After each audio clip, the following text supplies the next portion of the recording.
நண்பர்கள் அனைவருக்கும் மாலை வணக்கம். இன்னைக்கு நம்ம ஸ்டுடியோல டாக்டர் யோகானந்த் வந்திருக்காரு. வணக்கம் டாக்டர் யோகானந்த். வணக்கம் வணக்கம் சக்திவேல் ஐயா, வணக்கம். எப்படி இருக்கீங்க? எஸ், நான் நல்லா இருக்கேன். நீங்க எப்படி இருக்கீங்க? Going good.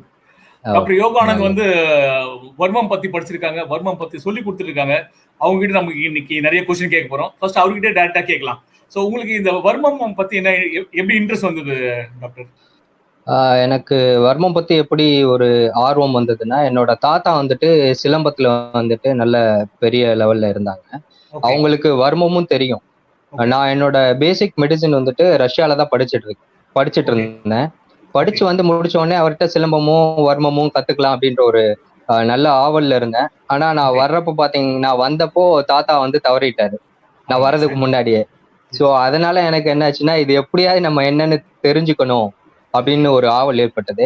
அப்படி ஆவல் ஏற்பட்டதான் ஒரு தேடுதல் இருந்தது.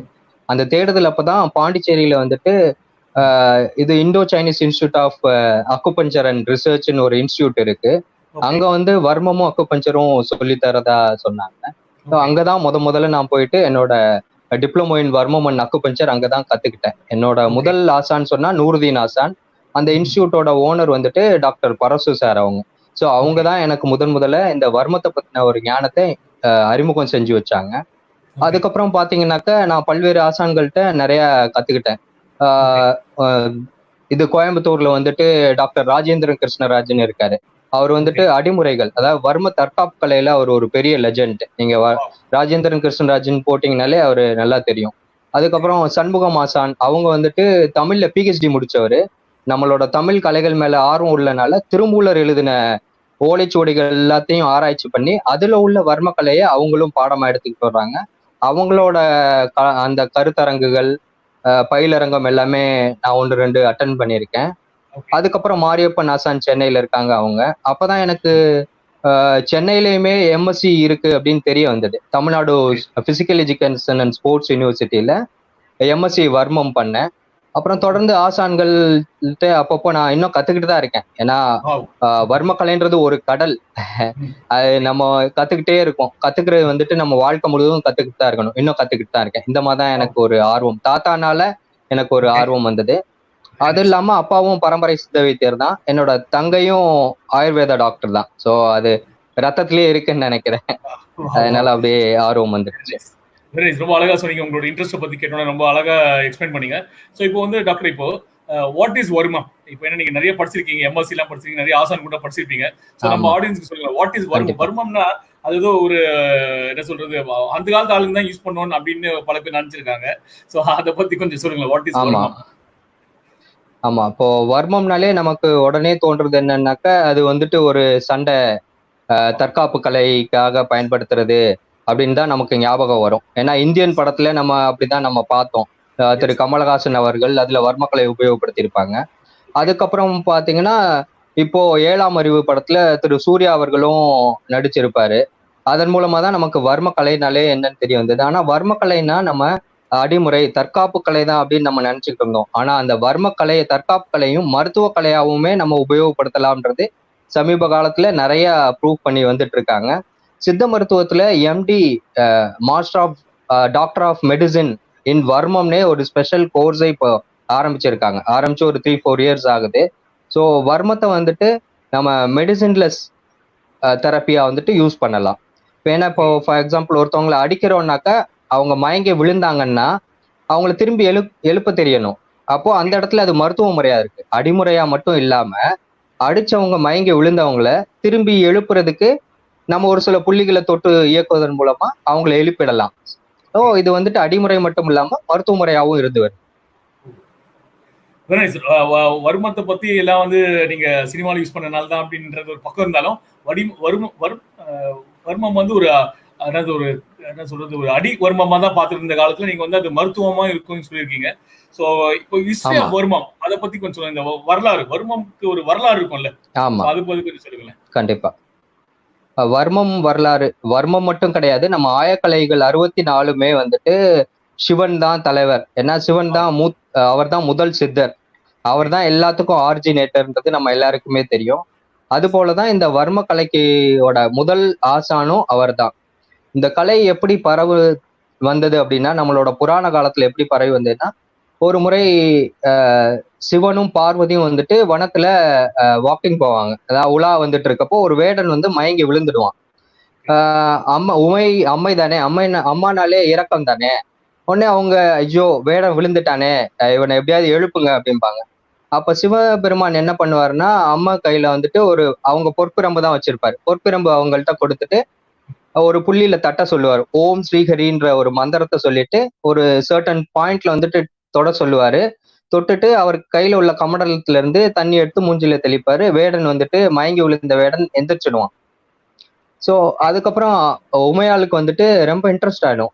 எப்படி இவன் மயங்கி விழுந்திருந்தான், உணர்வே இருந்தான், ஆல்மோஸ்ட் இறந்த நிலைக்கு போனவன எப்படி நீங்க கொண்டு வந்தீங்கன்னு கேட்கிறப்பதான் வர்மக்கலையை பத்தின ஞானத்தை முதலா சிவபெருமான் அவரோட மனைவி உமையாளுக்கு சொல்லித்தர்றாங்க.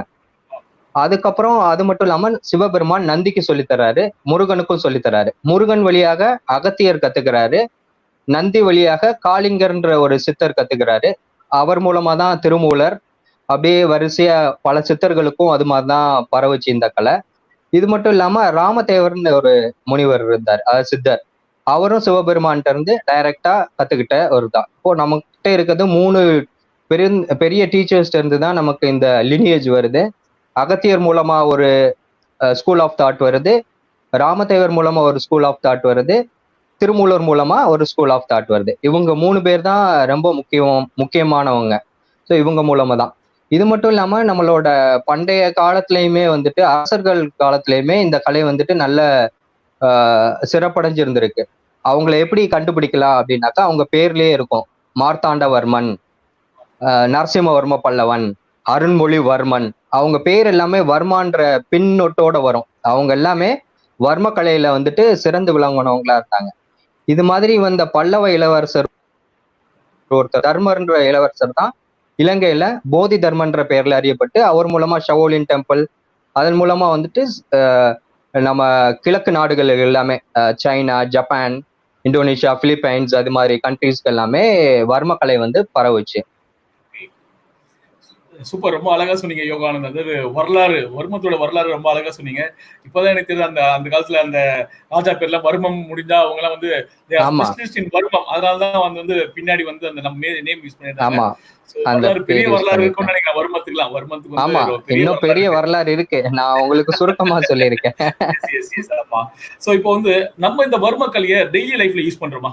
அதாவது ஒரு ரெகுலர் லைஃப்ல வர்மம் யூஸ் ஆகுதுங்களா? கண்டிப்பா நம்ம யூஸ் பண்ணிட்டு தான் இருக்கோம். ஏன்னா நம்ம மூஞ்சி கழுவுறதுல இருந்தே அது ஸ்டார்ட் ஆகுது. நம்ம காலைல எந்திரிச்சு மூஞ்சி கழுவுறோம் இல்லைங்களா, நம்ம மூஞ்சி கழுவுறப்ப தண்ணி எடுத்து இப்படிதான் தேய்ப்போம். இங்க தேய்க்கிறப்போ இங்க உள்ள வர்ம புள்ளிகள் எல்லாமே வந்து ஆக்டிவேட் ஆகும். மூஞ்சில உள்ள மூக்கை சுத்தி உள்ள வர்ம புள்ளிகள் ஆக்டிவேட் ஆகி நமக்கு சைனசைட்டிஸ் ப்ராப்ளம் வராம இருக்கும். ஏன்னா நம்ம இங்க இருந்து தான் தேய்ப்போம். சைனஸ் எல்லாமே இங்கதான் இருக்கு. அந்த சைனஸ்ன்றது உள்ள நீர் போற பாதைகள், அதுல அடைப்பு ஏற்படுறதுனாலதான் சைனசைட்டிஸ் ப்ராப்ளம் வருது. அது ஒரு எடுத்துக்காட்டா சொல்லலாம். அப்புறம் நம்மளோட பழக்கமே என்னன்னா நெத்தியில திலகம் இடுறது. நெத்தியில நம்ம திலகம் இடுறப்போ கரெக்டா இங்க 2 புருவத்துக்கும் நடுவுல திலகம் இடுறப்ப என்ன ஆகும்னா நம்மளோட பிட்யூட்ரி கிளாண்ட் வந்துட்டு தூண்டப்படுது. பிட்யூட்ரி கிளாண்டு தான் எல்லா கிளாண்டுக்கும் மாஸ்டர் கிளாண்டுன்னு சொல்லுவாங்க. ஸோ அந்த கிளாண்ட் தூண்டப்படுறதுனால நம்மளோட டே டு டே ஆக்டிவிட்டிஸ் வந்து நல்ல பிரிஸ்கா இருக்கும். ஸோ அதுக்காக தான் அது மட்டும் இல்லாம நம்ம கோவில்ல போயிட்டு சாஷ்டாங்கமா விழுவோம். ஆக்சுவலா அது சாஷ்டாங்கம் கிடையாது, அஷ்ட அங்கம். நம்ம கீழே விழுந்து கும்பிடுறப்போ ஆமா அஷ்ட அங்கம், 8 அஷ்டம்னா 8, அங்கம்னா உடலோட பாகங்கள். நம்ம உடம்புல உள்ள 8 பாகங்கள் தரையில படுறப்போ நெத்தி படும். நெத்தியில படுறப்போ சேம் திலத்த காலம் ஆக்டிவேட் ஆகும். அதுக்கு மேல நேமவர்மம் இருக்கு, பச்சி நேமவர்மம் இருக்கு. இந்த 3 புள்ளிகளும் ஆக்டிவேட் ஆகிறப்ப நமக்கு ஒரு மன அமைதி கிடைக்கும், ஆன்மீகத்தன்மை வந்துட்டு அதிகரிக்கும். நம்மளோட நெஞ்சு படுறப்போ நம்மளோட ஹிருதயம் பலப்படும், வயிறு படுறப்போ வயிற்றுல உள்ள உறுப்புகள் எல்லாமே பலப்படும், தொடைகள் கால்கள் படுறப்போ அந்தந்த உறுப்புகள் வந்து பலப்படும். அதுவும் இல்லாம நம்ம முதிகாலத்துல எல்லாம் கிராமங்கள்ல பாத்தீங்கன்னா ஸ்கூலுக்கு போறதுக்கு முன்னாடி பிள்ளையார் கோயில்ல உக்கி போடுவாங்க. உக்கி போடுறதா இப்போ சூப்பர் பிரெயின் யோகான்னு சொல்லி வேர்ல்டு ஃபுல்லா ஃபேமஸா இருக்கு. சோ நம்ம உக்கி போடுறப்போ என்ன ஆகும்னாக்கா இங்க காதை பிடிச்சி இழுக்கிறப்போ மூளையில உள்ள நரம்புகள் எல்லாமே நல்லா ஆக்டிவேட் ஆகி சுறுசுறுப்பாகும், தூக்கம் வராது. அதுக்காக தான் காலையில போறப்போ உக்கி போட்டு போக சொல்றாங்க. ஞாபக சக்தியும் அதிகமாகும். Okay, okay. அது மட்டும் இல்ல, நம்ம கிளாஸ்ல இப்படிதான் வச்சு தூங்குவோம். ஐ மீன் போர் அடிச்சுன்னா நம்ம இப்படி வச்சிருவோம், வச்சா பாத்தீங்கன்னா தூங்கிடுவோம் கொஞ்ச நேரத்துல. Okay, okay. அதுக்கு கன்னத்துல ரீசன் கன்னத்துல என்னன்னு கை பாத்து, வைக்காத ஆமா கன்னத்துல கை கன்னத்துல வைக்காத ஆஹ் வைக்காதேன்னுவாங்க. நம்ம எஸ். கரெக்டா கன்னம் வைக்கிற இடத்துல வர்ம புள்ளிகள் இருக்கு. அந்த வர்ம புள்ளிக்கு பேரே உறக்க காலம். வாவ். ம், ம். சோ நம்ம அங்க வச்சாலே உறங்கிடும். உறக்கம்னா தூக்கம். ஓகே. ம், சோ ம். உறக்க காலம். அதனாலதான் ஸ்கூல்ல சொல்லுவாங்க கன்னத்துல கை வைக்காதடா. இப்ப கூட நான் என்கிட்ட வர்றவங்களுக்கு சொல்லுவேன், தூக்கமே வரமாட்டேங்குது சார் அப்படிம்பாங்க. நான் சொல்லுவேன், நீங்க பெட்ல கவுந்து படுத்துட்டு உங்களுக்கு பிடிக்காத புக்கை இப்படி கன்னத்துல கை வச்சுட்டு படிங்க, 10 நிமிஷத்துல தூங்கிடுவீங்க அப்படின்னு சொல்லுவேன்.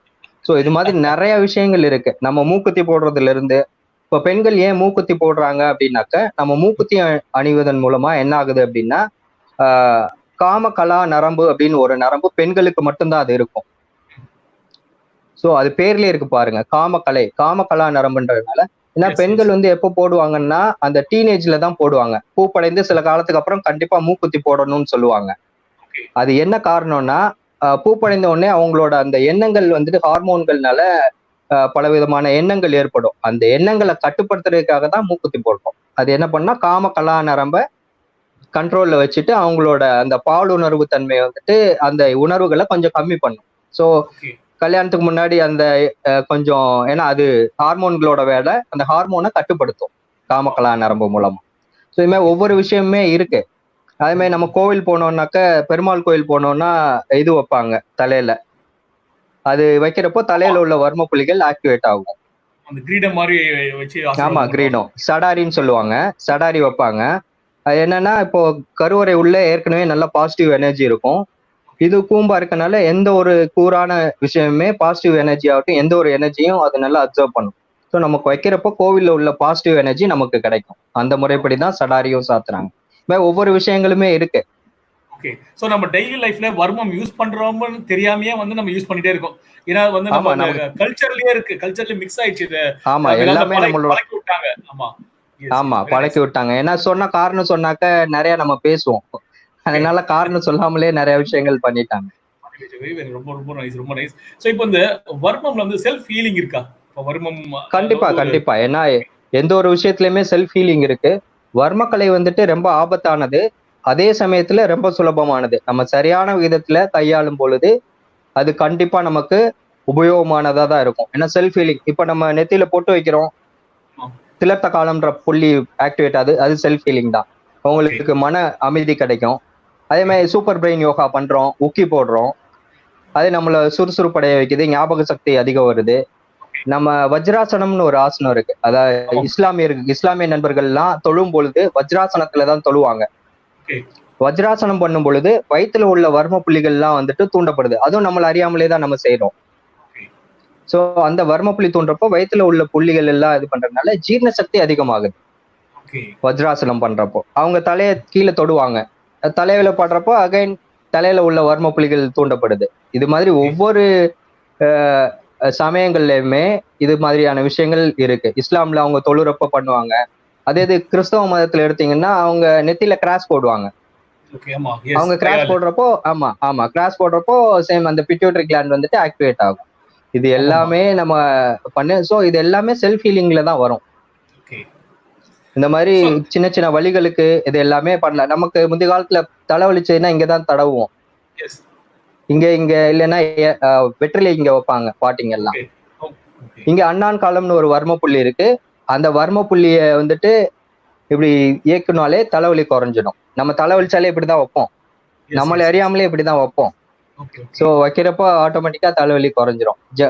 பாம்ஸ் எல்லாமே பாருங்க தடவை தான் சொல்லுவோம், தடவிட்டு ரொட்டேட்டரி இந்த ஆ. மாதிரி தான் பண்ணுவாங்க.